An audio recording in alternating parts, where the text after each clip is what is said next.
Every director has a style, whether it be the vibrant colors and framing of a Wes Anderson movie or the great music and compelling narratives of a Christopher Nolan film. Almost every famous movie maker has some trademark that makes them stand out. And Quentin Tarantino, one of the most critically acclaimed directors of all time, has a lot of trademarks, from over-the-top violence to the more questionable ones. But nothing, at least in my opinion, quite screams Tarantino as much as nonlinear storytelling. For those who don't know, nonlinear storytelling is when the plot doesn't go in a straight line, but winds up being more jumbled up, like this. Most of the time, it's better to tell a story in a linear fashion, where every event flows into the next, but Tarantino has mastered the art of nonlinear storytelling. Every one of his movies always has the audience invested, but how? Well, to answer that question, we'll have to go back to Tarantino's roots and look at his first movie, Reservoir Dogs. The film opens up with an average scene, a company of strangers discussing music they've heard recently. This scene sets the movie up to be very assuming, giving the audience a false sense of security that will become very apparent later. After arguing about tipping culture, the party walks out of the diner and the opening sequence plays. The audience begins to simmer down, relax, and kick back as the opening credits appear. Suddenly, we are hurled back into action. What was once a relaxed band of individuals turns into two incredibly stressed and bleeding criminals. The audience immediately begins hyper-analyzing the dialogue to try and piece together what happened between the events of the title card and now. The sheer level of investment caused by this one out-of-nowhere jump cut is unmatched in all of cinema. By simply rearranging the events of the movie, the viewer's interest is spiked up tremendously. Rather than being a gradual slope of investment, it winds up looking more like this, where it goes from minimal to maximum in a matter of seconds. We find out through the dialogue that the group of people we are watching were set up by someone in their team, making it a mystery as to who it could have been. Nonlinear storytelling works great for mystery elements of a film, but we'll get more into that during the section on Hateful Eight. This technique of randomly going back in time is used throughout the movie to give more insight into characters. Through them, we learn more about the heist as a whole and the people behind it. Speaking of the heist, the movie never actually shows it. It may seem odd to have a heist movie without heist, but this actually works incredibly well for it. Instead of showing the robbery, Tarantino chooses to focus more on the before and after of it.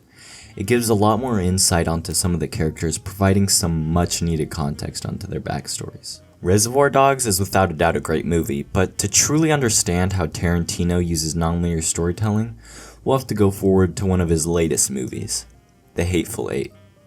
Now, like I said earlier, nonlinear storytelling is perfect for a mystery film. And now that I think about it, I honestly don't know why more mysteries don't use this structure. I mean, it seems like nonlinear storytelling was practically made for the mystery genre. I remember when I first watched this movie, I was incredibly invested in the mystery, and when I realized that I was watching a flashback, I was ecstatic. If you've forgotten, the film starts out in what would chronologically be the middle of the movie. Then, as the story progresses and the stakes get higher, we go back in time to watch the killers and how they planned everything. And then, after all that context, we watch as the plan is executed, and subsequently circumvented. Also, this movie uses the Chekhov's gun device so much, making the payoff of the flashback that much more rich. For example, when the characters first enter, they notice candy spilled on the floor. And sure enough, during the flashback, we see the candy jar spill as the owners of the haberdashery are killed. Also, Major Marquise Warren has several lines of dialogue about how the place is run that contrast with the way it was presently, which we then see translated in the past. One thing that was super jarring about the flashback was just how much different the cabin looked from the ones our characters spend most of the movie in. From the moment they walk in, the cabin has a distinct aura of, for lack of a better term, coldness to it. It's out of repair and just exudes hate in general. This movie spends most of its time here just completely confined to this one area, and we get used to it. But when the Domingre gang first walks in, the haberdashery looks practically unrecognizable. It seems so much more friendly and full of life, like somewhere you'd actually want to go. The whole look of the place just betrays the audience's sense of familiarity.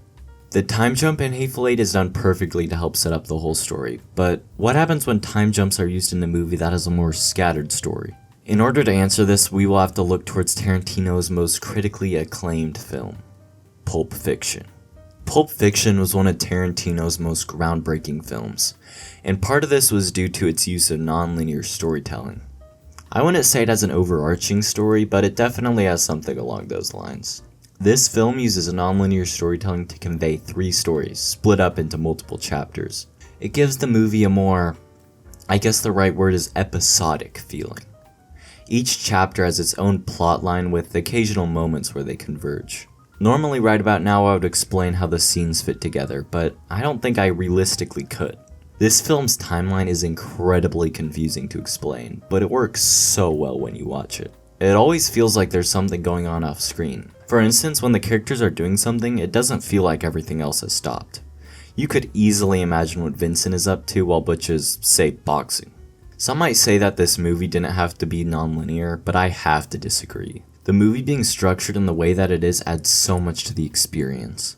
Throughout the movie's arrangement, we discover crucial information when it best fits the story.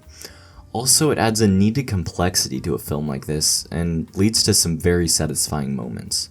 For example, Ringo and Honey Bunny are the first characters we ever see in the movie, but by the time we get back to them, they've essentially faded out of our consciousness. Then, we piece together that the 4 characters are all in the exact same scene together, and everything just fits together so well. Also, one thing that greatly contributes to this movie is the details. I mean, did you even notice Vincent going to the bathroom in the first scene? Or that Vincent and Jules are wearing different shirts in this scene? It's tiny features like this that add so much to a film on rewatch. And while it may be difficult to comprehend at first, once you get the full picture of all the overlapping stories, the movie becomes so much more compelling. Trying to make a mental map of all the characters and scenes they are in is just the perfect movie experience. And that's part of what works about nonlinear storytelling so much. You know, let's dive a little deeper on that actually. I mean, all of these movies have proven how well nonlinear storytelling works, but what truly makes them work? How is a jumbled up story more engaging for the audience rather than a linear one? Well, in my personal opinion, it all comes down to how engaging the plot was, and bear with me for a second here. For any linear story, it's just easy to turn your brain off and still enjoy the movie without any issues.